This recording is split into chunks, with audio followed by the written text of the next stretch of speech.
दोस्तों नमस्कार, मैं हूं अभिषेक मौर्य और ये है मेरा YouTube channel cognitive learning classes. और यहाँ पे हम कॉग्निटिव तरीके से बायोलॉजी की स्टडी कर रहे हैं जो आपके नीट और एम्स एग्जाम में बहुत हेल्पफुल होगा। यहाँ मैं आपको कॉग्निटिव अप्रोच से जो है लर्निंग करवा रहा हूँ। कॉग्निटिव अप्रोच क्या होता है इसकी डिटेल के लिए मैंने एक वीडियो बनाया है, उस वीडियो को आप प्लेलिस्ट में जाके देख सकते हैं। जब उस वीडियो को देखेंगे तब आप समझेंगे एक सिंपल रोट लर्निंग और एक कॉग्निटिव लर्निंग का क्या डिफरेंस है। तो मेरा वीडियो बनाना कैसे अलग करता है आपको दूसरे टाइप की लर्निंग से और क्या है कॉग्निटिव लर्निंग, इसका आंसर देता है। और फ्रेंड्स, अगर आप इस चैनल पे नए हैं तो प्लीज़ इसे लाइक सब्सक्राइब करिए और जब इसे आप सब्सक्राइब करते हैं तो बेल आइकन को ज़रूर प्रेस करिए, जो घंटी बनी हुई उसके बटन को दबा दीजिए ताकि आपको जो है इसके नोटिफिकेशन जब मैं नई वीडियो को अपलोड करूँ तो वो मिलता रहे। तो फ्रेंड्स, हम आज के टॉपिक को स्टार्ट करते हैं। आज का जो टॉपिक आपको बताना चाह रहा हूँ, अभी तक मैंने आपको डाइवर्सिटी के लेक्चर लिए हैं। वहाँ पे जैसे हमने बोला कि डाइवर्सिटी जो है, जो हमारी बायोडाइवर्सिटी है, जैसे इसमें आपको बताया मैंने कि जो हमारी बायोडाइवर्सिटी है वो टर्म ही हम क्यों आते हैं। जैसे आपको बोला गया कि 1.7 से लेके 1.8 मिलियन की बायोडाइवर्सिटी है, ठीक है। अब इस 1.7 से 1.8 मिलियन है क्या? स्पीसीज। ये जो बायोडाइवर्सिटी है ये क्या है? स्पीसीज। तो स्पीसीज को अभी तक हमने नहीं डिफाइन किया है, तो स्पीसीज की डिफिनीशन बहुत ज़रूरी है क्योंकि सारी बात ही तो स्पीसीज के लिए हो रहा है और स्पीसीज को डिफाइन करना बायोलॉजी का एक बहुत चैलेंजिंग क्वेश्चन है।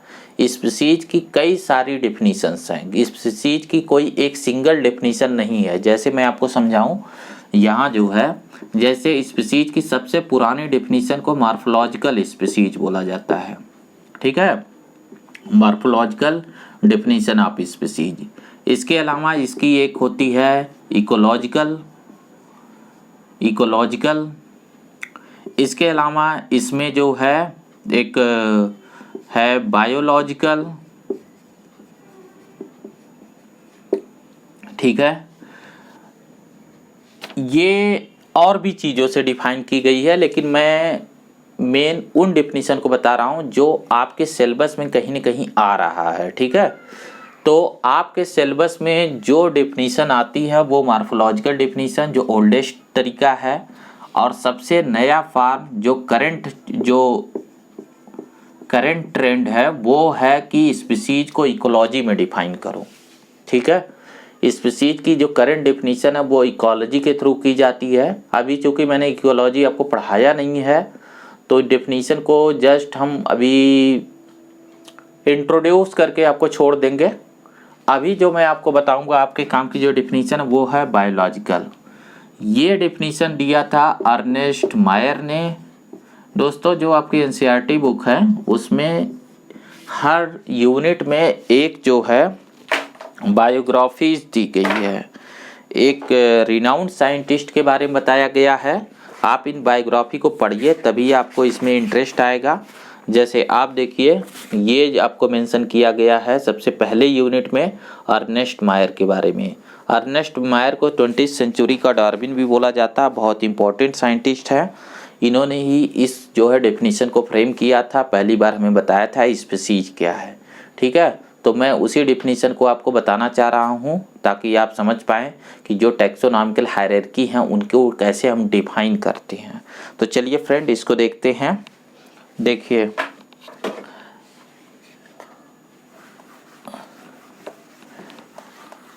जो आपका डेफिनेशन है उसमें देखिए आप, जो स्पीसीज होता है वो क्या चीज़ होती है। तो पहली चीज़, ये एक पॉपुलेशन होती है। स्पीसीज इंडिविजुअल को नहीं, पॉपुलेशन को बोलते हैं। पॉपुलेशन में क्या क्या चीज़ें होती हैं? ये एक इंटरब्रीडिंग पॉपुलेशन होती है, ये एक इंटरब्रीडिंग पॉपुलेशन होती है जो जेनेटिकली डिस्टिंक्ट होती है, डिस्टिंक्ट एंड रिप्रोडक्टिवली आइसोलेटेड होती है, रिप्रोडक्टिवली आइसोलेटेड। तो पॉपुलेशन किसे बोलते हैं, तो हम बोलेंगे पॉपुलेशन स्पीसीज किसे बोलते हैं, तो हम बोलेंगे एक ऐसी पॉपुलेशन, ग्रुप ऑफ पॉपुलेशन, एक ऐसा ग्रुप ऑफ पॉपुलेशन नहीं, ए population which have 3 characteristics feature, interbreeding population, genetically distinct population and reproductively isolated population. इसका मीनिंग क्या होता है ये मैं आपको समझाता हूँ। ये जो 3 की टर्म हुए इसका मीनिंग क्या होगा, इसे कैसे यूज करेंगे। जैसे देखिए पहले जो इसमें इंटरब्रीडिंग का मतलब ये है, जैसे मान लीजिए कि हम एक यहाँ पे एग्जाम्पल लेते हैं, जैसे एक एग्जाम्पल लेते हैं जो आपसे बहुत फेमिलियर, हॉर्स का, घोड़े का एग्जाम्पल। तो अगर एक हॉर्स, एक मेल हॉर्स और एक फीमेल हॉर्स के बीच अगर क्रॉस कराया जाए, मतलब इनके बीच अगर फर्टिलाइजेशन कराए जाए, तो इनका जो ऑफस्प्रिंग होगा वो भी हॉर्स ही होगा। ठीक है, और ऐसा होना चाहिए। और फर्दर जब इसका फिर से इसका किसी हॉर्स के साथ वो कराया जाए तो वो भी हॉर्स होना चाहिए। ठीक है, इसका मीनिंग ये हुआ कि देखिए यहाँ पे इंटरब्रीडिंग का मतलब ये हुआ जो आपस में ब्रीड कर सके। जैसे ये हॉर्स है तो ये दूसरे हॉर्स के साथ ब्रीड कर सकता है। क्या कभी ऐसा भी होता कि वो ब्रीडिंग नहीं कर सकते हैं? बिल्कुल। अगर आप एक हॉर्स को ले लें और एक डोंकी को ले लें जो आपस में मिलते जुलते हैं, लेकिन जब इनका आप क्रॉस कराएंगे तो आपको म्यूल मिल जाएगा, खच्चर मिल जाएगा जो कि स्टेराइल नेचर का होगा। स्टेराइल का मतलब इसमें ब्रीडिंग कैपेसिटी नहीं है, तो आगे ये ब्रीड नहीं कर पाएगा। और यहाँ पे ये जो हॉर्स बना था ये था फर्टाइल। तो यहाँ पे एक जो ग्रुप है, एक ऑर्गेनिज्म जो दूसरे ऑर्गेनिज्म से, जब 2 ऑर्गेनिज्म हो गए ना कहीं, तो मिनिमम उसे हम पॉपुलेशन बोलते हैं। तो ये एक इंटरब्रीडिंग पॉपुलेशन हो गई। इस इंटरब्रीडिंग पॉपुलेशन से फर्टाइल ऑफस्प्रिंग जनरेट हुए जो फ्यूचर में भी इसकी कंटिन्यूटी कर पा रहे हैं। फ्यूचर में ये कैरेक्टर हॉर्स का बच्चा हॉर्स हो, यही जेनेटिक है। और इसका ये जो जेनेटिक फीचर है ना फ्रेंड्स, कि हॉर्स का बच्चा फिर हॉर्स के कैरेक्टर को ही अगले जनरेशन में भेजता है, ये दूसरे इससे मिलते जुलते जो ऑर्गेनिज्म है जैसे डोंकी उनसे अलग है। वो दिखने में भले आपको एक जैसे लगे बट वो अलग है, तो उसको बोलते हैं जेनेटिकली डिस्टिंक्ट। एक्चुअल में इसे मैं ज़्यादा अगर स्पेसिफिक बोलूँ तो इसका जो जीन पूल होगा ना वो अलग होगा, जो जीन पूल है वो अलग होगा। जो पॉपुलेशन का सारा जीन होता है ना, जेनेटिक कंटेंट, उसे हम जीन पूल बोलते हैं। जैसे इसका एक एग्जांपल से आप समझिए जीन पूल को। जैसे ह्यूमन में जो आइज का कलर है वो या तो ब्राउन होती है, ब्लैक होती है या ब्लू होती है, कभी रेड आई नहीं होती है। तो ये जो तीनों जीन हैं इसके मिक्सचर को हम बोलेंगे, जो कि ह्यूमन पॉपुलेशन में है उसे बोलेंगे जीन पूल। जैसे ह्यूमन में ब्लड ग्रुप है, जैसे ए होता, बी होता, ए बी होता, ओ होता है। तो जो जीन है वो 3 ही होते हैं, ए आई जीन होता है, ए जीन होता, बी जीन होता है, एलिज। तो इसको हम बोलते हैं जीन पूल। और ये दूसरे पॉपुलेशन जैसे बंदर जो हमसे मिलते जुलते हैं, गोरिल्ला हमसे मिलता जुलता उससे अलग है। अगर यही एग्जाम्पल ऐसे ले लिया जाए कि ह्यूमन का गोरिल्ले से अगर ज़बरदस्ती आप क्रॉस करवा देंगे तो नेचर क्या करेगी कि इसे रोक देगी। जैसे आपने हॉर्स और डंकी को ज़बरदस्ती आर्टिफिशियल मीडियम में आपने क्रॉस करवा दिया, तो नेचर ने एक फाउंडेशन लगा रखा है कि एक इंटरब्रीडिंग पॉपुलेशन अपने ही जैसी पॉपुलेशन के साथ वो ब्रीड करे। उस बात को हम बोलते हैं रिप्रोडक्टिवली आइसोलेटेड। ये जो फीचर है ना कि ये स्टेराइल हो गया, इसकी वजह है कि रिप्रोडक्टिव आइसोलेशन को ये तोड़ने की कोशिश किया, तो नेचर ने अगली जनरेशन में इसे स्टेराइल बना दिया, यानी ये नेचुरली फर्टाइल नहीं हो सकता। ठीक है, तो ये स्टेराइल हो गया। तो स्पीसीज को डिफाइन करने के लिए हमने क्या लिया कि एक पॉपुलेशन, हमें ऐसी पॉपुलेशन की हम बात करते हैं जो इंटरब्रीडिंग हो, जो आपस में ब्रीडिंग कर सके और आपस में ब्रीडिंग करने के बाद ये फर्टाइल ऑफस्प्रिंग बनाए। वैसे ये जो आपका वो है ना, ये जेनेटिकली डिस्टिंक्ट और रिप्रोडक्टिवली आइसोलेटेड, ये इस बात को कंप्लीट कर दे रहा है। लेकिन आप चाहे तो लिख सकते हैं कि इंटरब्रीडिंग इंटरब्रीडिंग पॉपुलेशन जो जेनेटिकली डिस्टिंक्ट हो, उसका एक अलग से जीन पूल हो, मतलब अपने फीचर होंगे, और रिप्रोडक्टिवली आइसोलेटेड हो। ये है मॉडर्न स्पीसीज का कॉन्सेप्ट, ठीक है, जो जिसे हम बोलते हैं बायोलॉजिकल स्पीसीज कॉन्सेप्ट। और इसको अर्नेस्ट मायर ने हमें बताया था कि एक स्पीसीज किसे बोलते हैं। अब एक स्पीसीज दूसरे स्पीसीज से अलग होती है, और उसमें ये बाउंड्री जरूर रहेगी कि अगर उनके बीच आपने आर्टिफिशियल तरीके से अगर आपने रिप्रोडक्शन कराया तो आप स्प्रिंग फर्टाइल ना होकर स्टेराइल हो जाएगा और वो वहीं रुक जाएगा, उसकी जीन अगले जनरेशन में नहीं जाएंगे।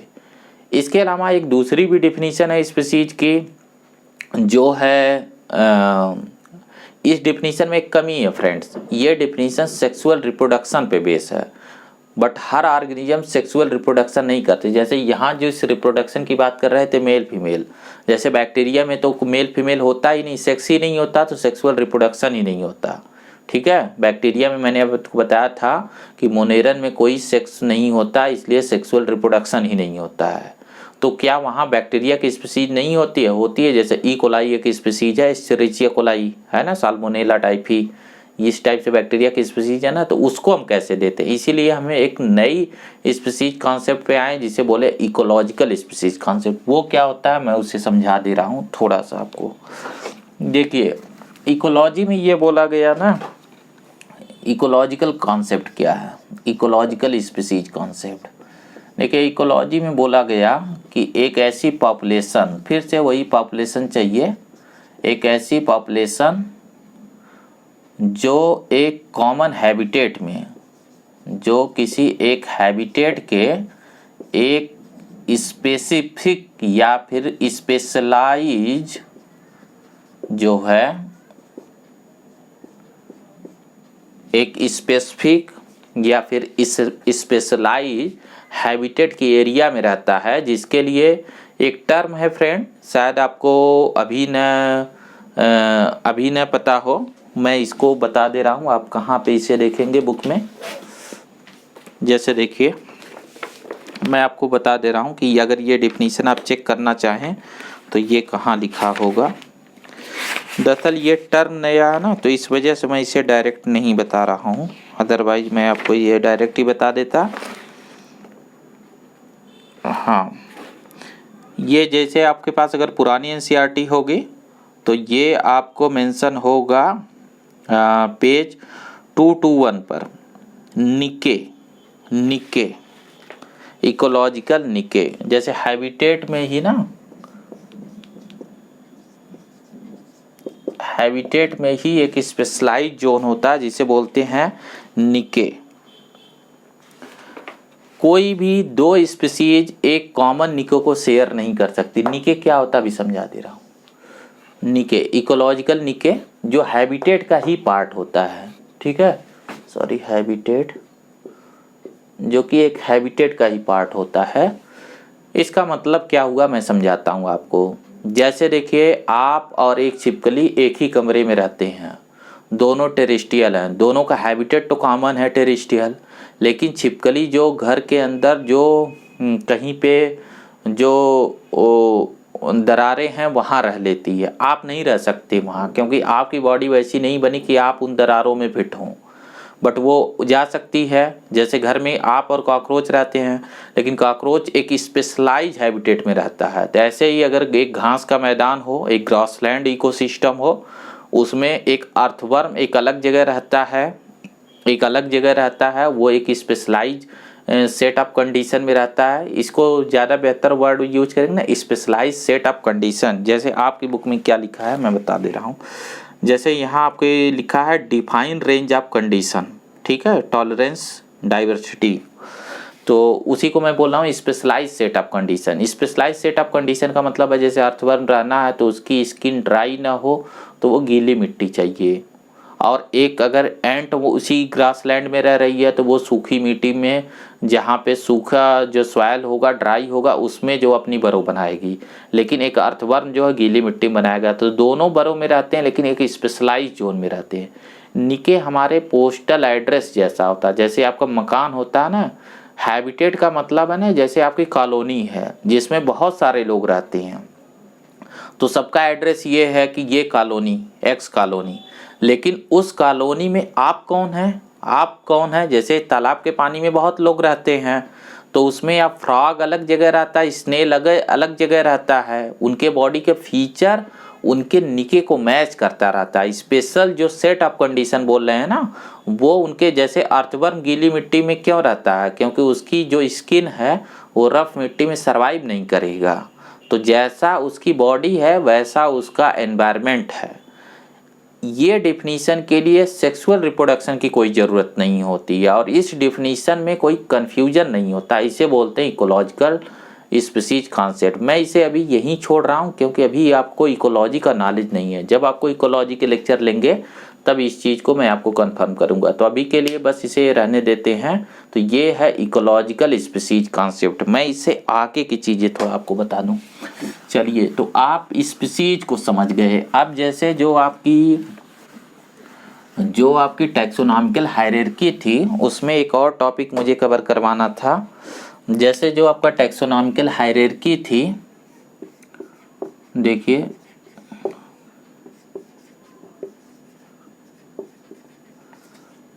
जैसे एक था किंगडम, ठीक है, तो शॉर्ट लिख रहा हूँ, आप समझ जाएंगे। दूसरा था फाइलम या डिवीजन, ठीक है। तीसरा था क्लास, फिर था ऑर्डर, फिर है इसके बाद फैमिली, फिर है जीनस, और लास्ट वन है स्पीसीज। एक्चुअल में इनके बीच भी चीज़ें होती हैं, जैसे class, infra class, super class, order, infra, उसे बोलते हैं इंटरमीडिएट कैटेगरी। ये ऑब्लिगेट कैटेगरी है, मिनिमम ये होता है क्लासिफिकेशन में, ठीक है। तो हमने स्पीसीज को डिफाइन कर दिया। स्पीसीज क्या है, तो स्पीसीज हमने जाना कि एक पॉपुलेशन है जिसमें 3 क्राइटेरिया कि वो इंटरब्रीडिंग है, वो जेनेटिकली डिस्टिंक्ट है, रिप्रोडक्टिवली आइसोलेटेड ग्रुप है। अब जीनस को कैसे डिफाइन करेंगे, तो जाहिर सी बात है, देखिए यहाँ से ज्यों ऊपर चढ़ेंगे ना, तो एक चीज़ तो जान लीजिए कि ये ग्रुप ऑफ स्पीसीज होगी, क्योंकि बहुत सारी स्पीसीज मिलके एक जीनस बनाएंगे। तो group of species which have common character, जिनमें कॉमन कैरेक्टर हो या को रिलेटेड कैरेक्टर हो, ठीक है, और जिनकी एक कॉमन ओरिजिन हो। 2 चीज़ों को जोड़ दीजिए, जिनमें एक कॉमन ओरिजिन हो और जिनमें को रिलेटेड कैरेक्टर हो। जैसे मैं आपको एग्जांपल बताता हूँ, जैसे आपने स्पीसीज में एक एग्जांपल रख लीजिए, तब ये चीज़ें आपको ज़्यादा क्लियर दिखेगी। जैसे यहाँ जो है हम रख लेते हैं होमोसेपियंस, ठीक है, होमोसेपियंस। तो यहाँ आपका जीनस है होमो, तो होमोजीनस में सिर्फ एक ही स्पीसीज नहीं है, यहाँ पे जैसे 3 स्पीसीज, जैसे आपको बताया था इरेक्टस, हैविलस और सेपियंस, ठीक है, और भी है इसमें। तो इन सब में कुछ चीज़ें कॉमन है, जैसे आपको बताया था सबकी क्रैनियल कैपेसिटी 500 से ज़्यादा है। तो इन सब को जो है एक कॉमन फैमिली में फिर रखेंगे। अगला नहीं, इसमें जो इनका ये कॉमन कैरेक्टर हो गया कि सबकी क्रैनियल कैपेसिटी ज़्यादा है, और इनका कॉमन ओरिजिन क्या है कि ये एक ही फैमिली होमोनिडी से बिलोंग करते हैं।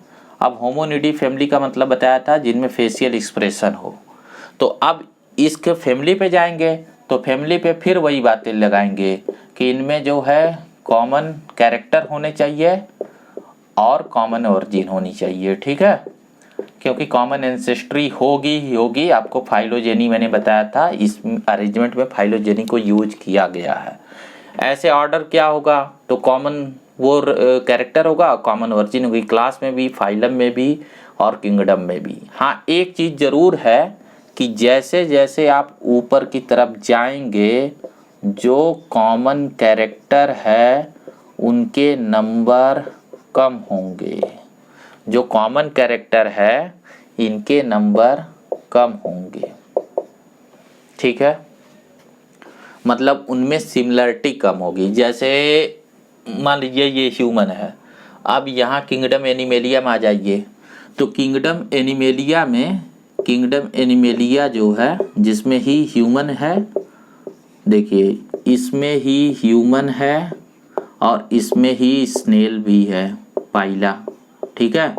तो अब देखिए पाइला जो है ये किस फाइलम से बिलोंग करता है, पाइला जो है, देखिए ये जो ह्यूमन है ये तो आप कहेंगे कि ये कॉर्डेटा से बिलोंग करता है, ठीक है। ये जो है मोलस्का से बिलोंग करता है, ठीक है, या फिर गैस्ट्रोपोडा, ये उसका क्लास हो जाएगा, छोड़िए जाने दीजिए। ये जैसे कॉर्डेटा से बिलोंग करता है, ये मोलस्का से। अब देखिए इनके बीच जो है ना बहुत सारे डिफरेंसेज है, सिमिलरिटीज बहुत कम है, बहुत कम है, मतलब मिनिमम हो जाती है। जब आप किंगडम पे हैं तो वो मिनिमम हो जाती है, और जैसे जैसे नीचे आते हैं, जैसे अगर हम इस फाइलम पे आए तो फाइलम पे जैसे ह्यूमन है और जैसे मंकी है, तो ये दोनों एक ही जो है, एक ही मंकी नहीं रखिए, वो ज़्यादा क्लोज हो गया, मैं किसी और को रखता हूँ जो कॉर्डेटस बिलोंग हो, जैसे फिश, ठीक है। ये दोनों में सिमिलरिटी है, दोनों में नॉटोकॉर्ड होता है, इसलिए वो कॉर्डेटा में है। वैसे वैसे जैसे नीचे आएंगे तो सिमिलरिटी बढ़ेगी, जैसे स्पीसीज में जो पहुँचे तो सब आदमी जो है ना, सारा जो ह्यूमन है वो बराबर है। इससे नीचे एक और चीज़ होता है, सब स्पीसीज या फिर रेस बोलते हैं, सब स्पीसीज या रेस। जैसे ह्यूमन में है ना, आप मंगोलायड, ऑस्ट्रेलायड, अफ्रीकन, निग्रोज, है ना। जैसे आप आदमी देखते हैं ना, कहीं पे आदमी काले रंग के हैं, उनका स्किन का कलर अलग है, उनका बॉडी का पोस्चर अलग है, अमेरिकन, जर्मन ऐसे अलग होते हैं ना थोड़े से, चाइनीज, है ना, मंगोलियन जो रेस है वो अलग अलग है, तो उसको सब स्पीसीज, लेकिन वो डिफरेंट स्पीसीज नहीं है। हम स्पीसीज की डिफिनीशन पे जाएंगे। अगर उनके बीच मैरिज होगी तो बच्चे फर्टाइल ही होते हैं, वो डोंकी और हॉर्स जैसा नहीं होता कि स्टेराइल हो जाए और नेचर कोई रोक लगाती, तो नेचर कोई फाउंडेशन नहीं लगाती है। यानी रिप्रोडक्शन के लिए नेचर ने प्रमोट कर दिए कि आप आपस में रिप्रोडक्शन करिए, यानी वो एक कॉमन जीन पूल को शेयर करते हैं। आपको एक जर्मन आदमी का खून चढ़ाया जा सकता है, आपका लीवर जो है एक अफ्रीकन को लगाया जा सकता है, आपको उनकी बॉडी एक्सेप्ट कर लेगी, उसमें कोई प्रॉब्लम नहीं आएगी, ठीक है। तो ये जो है ये इस तरीके से इन कैटेगरीज को डिफाइन करेंगे, और जैसे जैसे ऊपर जाएंगे तो कैरेक्टर में सिमिलरिटी कम आती रहेगी, और जैसे जैसे नीचे आएंगे वो सिमिलर होंगे। एक स्पीसीज के वो इतने सिमिलर होते हैं कि वो आपस में ब्रीडिंग करके फर्टाइल ऑफस्प्रिंग को प्रोड्यूस कर सकते हैं, और एक सब स्पीसीज उससे भी ज़्यादा सिमिलर होता है। जैसे हर इंडियन आदमी का जो पोस्चर है, कलर है, बॉडी है, वो एक जैसा मिलता जुलता है, लेकिन मिनिमम जो हमें डिफरेंसेस दिखते हैं वो स्पीसीज से दिखते हैं, तो हम स्पीसीज को ज़्यादा बेसिक यूनिट मानते हैं। अब दोस्तों जैसा मैंने बोला था, एक मार्फोलॉजिकल स्पीसीज कॉन्सेप्ट भी है। मार्फोलॉजिकल का मतलब जस्ट मार्फोलॉजी के बेसिस पे। उसमें प्रॉब्लम ये है कि कभी कभी मिलती जुलती जो स्पीसीज होती हैं उनके कैरेक्टर आपस में बहुत मैच करते हैं। जैसे हॉर्स और डंकी देखने में ना वो काफ़ी जो है हो सकता है किसी वैरायटी का, जैसे आप देखिए ना कि जर्मन शेफर्ड डॉग और जो वुल्फ है, भेड़िया है, वो बिल्कुल एक जैसा है। अगर कोई आदमी ढंग से किसी को पता ना हो तो वो उसे कुत्ता ही समझ लेगा, है ना। तो मार्फोलॉजिकल में साइंटिस्ट को बहुत प्रॉब्लम आई उनके आइडेंटिफिकेशन नॉमेनक्लेचर में, इस वजह से उन्होंने उससे बेहतर लाया। तो पहले जो अर्नेस्ट मायर ने बायोलॉजिकल कॉन्सेप्ट लाया, और बाद में उससे भी बेहतर हमारे पास आया इकोलॉजिकल। इकोलॉजिकल सबसे बेहतरीन डिफिनीशन है, उसमें अब कोई भी डाउट नहीं होते। तो फ्रेंड, अभी तक के वीडियो में आपको मैंने बायोडाइवर्सिटी कवर करवाई है, लिविंग वर्ड को समझा दिया है, टैक्सोनॉमी समझा दिया, क्लासिफिकेशन समझा दिया है। नेक्स्ट वीडियो से हम अब मोनेरा से स्टार्ट करेंगे, बाकी सब चीज़ें आपको पीछे की करवा दिया है।